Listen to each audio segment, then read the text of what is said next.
VP, in relation to this, ma'am, no, despite the significant budget cut which affected some of our programs, including the medical assistance program, marami po sa ating mga partners, ma'am, including the healthcare providers, ang nasasabing they are willing to partner again with OVP if given the chance. Ano po yung tugon natin dito, ma'am, na marami po ang willing na tumulong at handang maging kaagapay ng OVP sa pagbibigay po ng serbisyo sa mga Pilipino?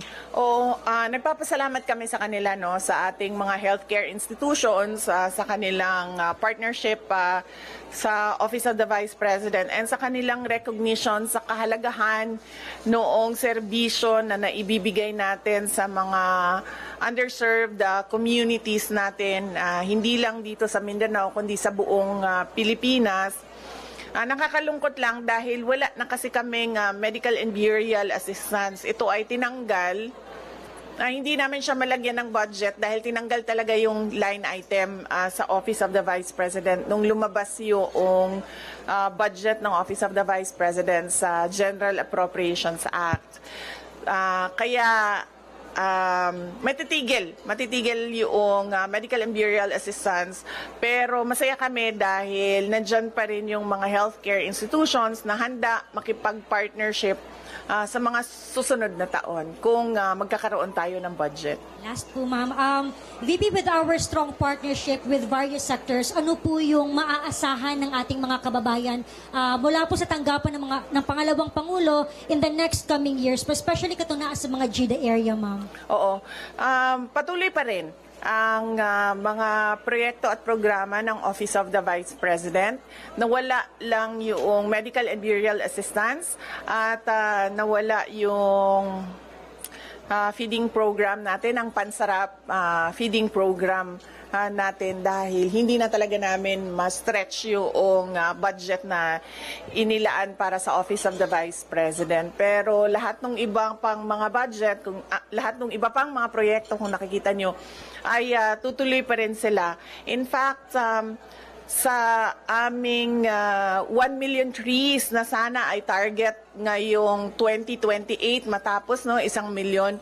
Kung nakikita nyo kanina, approximately nasa 800,000 na tayo. So expectation namin ay matatapos natin ngayong taon ang 1 million trees para sa ating bayan mula sa Office of the Vice President at sa ating mga partners.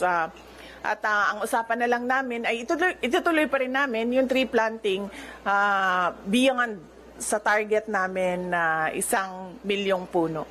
Okay. Thank you. Next question, Katrina Domingo, ABS-CBN. Good morning, VP. Good afternoon, VP. Ma'am, magkano po yung hihingi na budget ng OVP sa 2026? And ano po yung flagship programs considering na nawala na yung iba?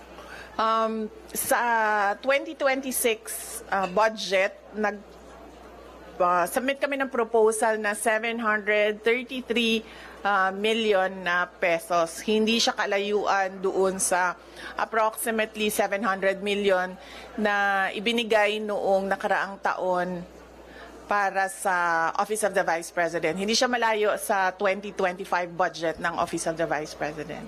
Ma'am, follow-up, bakit po hindi kayo nag-propose ng mas mataas na budget? Bakit po virtually retained na lang?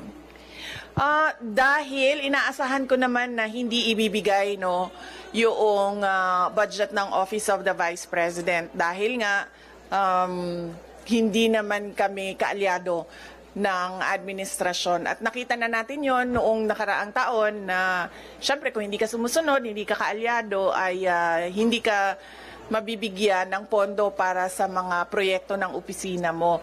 Kaya nagdesisyon ako na kung ano yung budget na ibinigay ngayong taon na ito, ay yun din yung budget. Naglagay lang kami ng konti para sa inflation, yun din yung budget para sa susunod na taon. Dahil ayaw kong napapahiya at pinapahiya yung mga ibang personnel ng Office of the Vice President, lalong-lalo na kapag nandun na sila sa House of Representatives or sa Senate na nakaharap yung ating mga miyembro ng Kongreso. Last follow-up on this topic lang. Ma'am, haharap pa rin po ba kayo sa budget panel given na hindi naman po kayo nang hihingi ng additional funds for next year? Ang Office of the Vice President, oo. Kayo, personally? Ako hindi pa kasi hindi naman namin alam kung kailan yung schedule. Wala pang ibinigay na schedule para sa Office of the Vice President sa mga hearings, no? So mahirap sumagot kapag hindi natin nakikita kung may conflict yung schedule. But definitely haharap yung Office of the Vice President sa pagsumite ng budget namin at yun.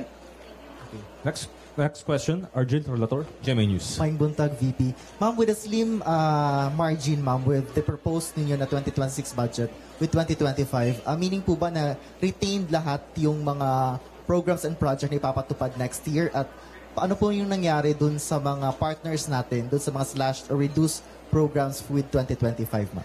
Oo, yung mga partners natin sa MAB at sa Pansarap, ay nabigyan na sila ng abiso, no, na wala na budget yung medical and burial assistance at wala na rin yung budget ang Pansarap.